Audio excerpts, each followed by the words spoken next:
Tuhan bersamamu. Inilah Injil suci menurut Santo Lukas. Dimuliakan Bapa.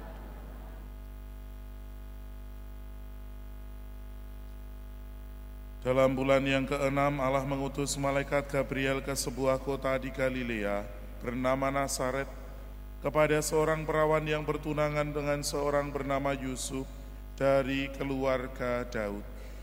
Nama perawan itu Maria.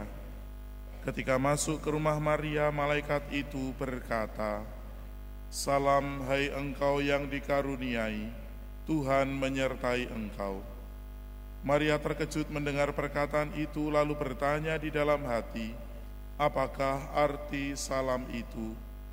Kata malaikat itu kepadanya, "Jangan takut, hai Maria, sebab engkau beroleh kasih karunia di hadapan Allah.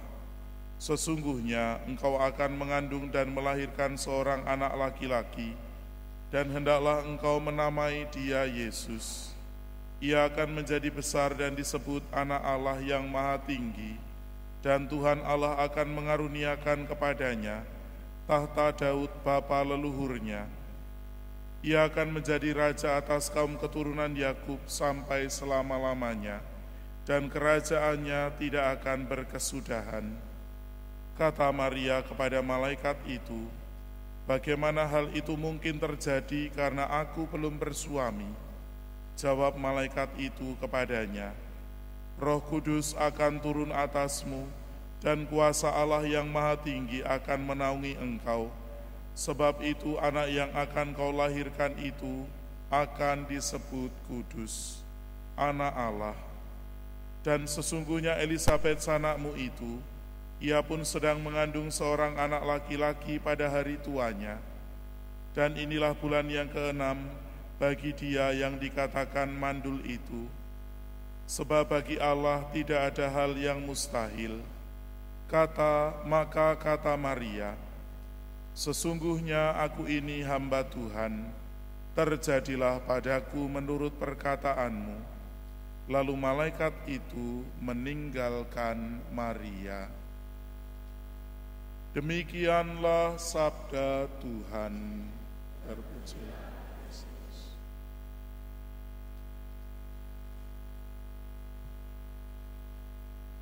Ibu bapak, saudara-saudariku yang terkasih dalam Tuhan, ada kisah ketika kita masih kecil, orang tua seringkali melibatkan kita dalam aneka macam kerja atau hal-hal yang sederhana seperti memasak, seperti menyiapkan segala sesuatu, bersih-bersih dan lain sebagainya.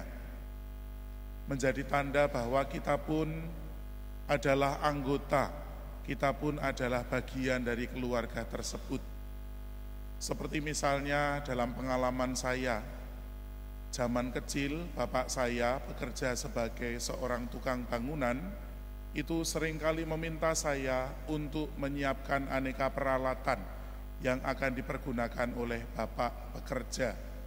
Sambil dikenalkan, oh ini palu, oh ini bodem, oh ini meteran, oh ini macam-macam. Sambil kemudian diperkenalkan aneka macam peralatan untuk tukang. Ini pasah, lalu ini paku dan seterusnya itu. Begitu juga ketika saya bersama dengan ibu, ya kadangkala lalu diminta untuk bersih-bersih, diminta untuk masak, setidaknya untuk masak air, setidaknya untuk masak hal-hal yang sederhana. Dan kita melihat bagaimana Injil serta bacaan pertama pada hari ini menunjuk kepada situasi yang kurang lebih mirip.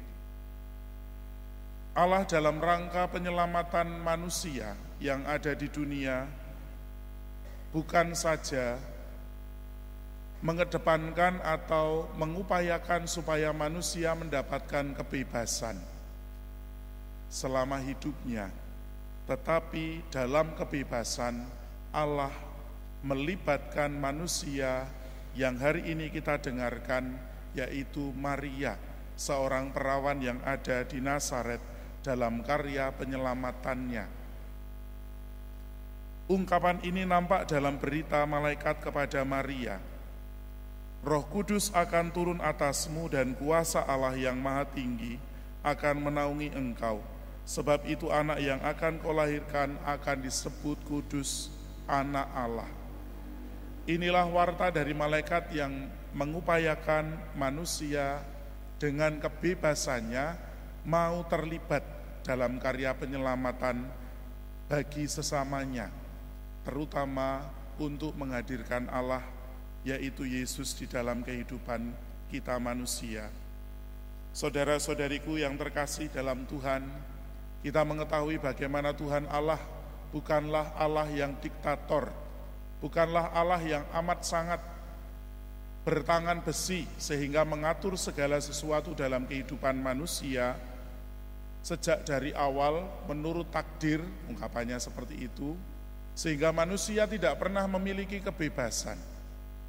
Dengan kebebasannya, Maria dilibatkan dalam karya penyelamatan, dan dia mengatakan, sesungguhnya aku ini hamba Tuhan, terjadilah padaku menurut perkataanmu.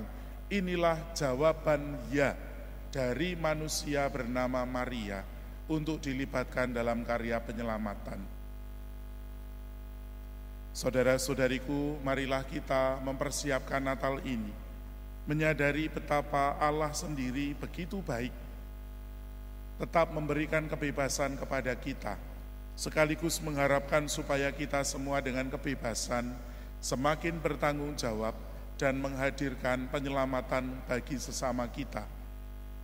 Kalau kita belajar cara menyelamatkan dari Allah, seperti kita pada saat kecil belajar aneka macam pekerjaan sederhana dari orang tua, maka untuk itulah pada hari-hari ini kita juga akan mengupayakan menyelamatkan sesama kita, entah dari situasi malas, entah dalam ketidakaktifan, entah dalam situasi tidak mau terlibat di dalam hidup menggereja dan lain sebagainya. Semoga kita semakin memaknai persiapan menyambut kedatangan Tuhan dalam upaya untuk terlibat dalam karya keselamatan bagi sesama kita. Tuhan memberkati kita semua.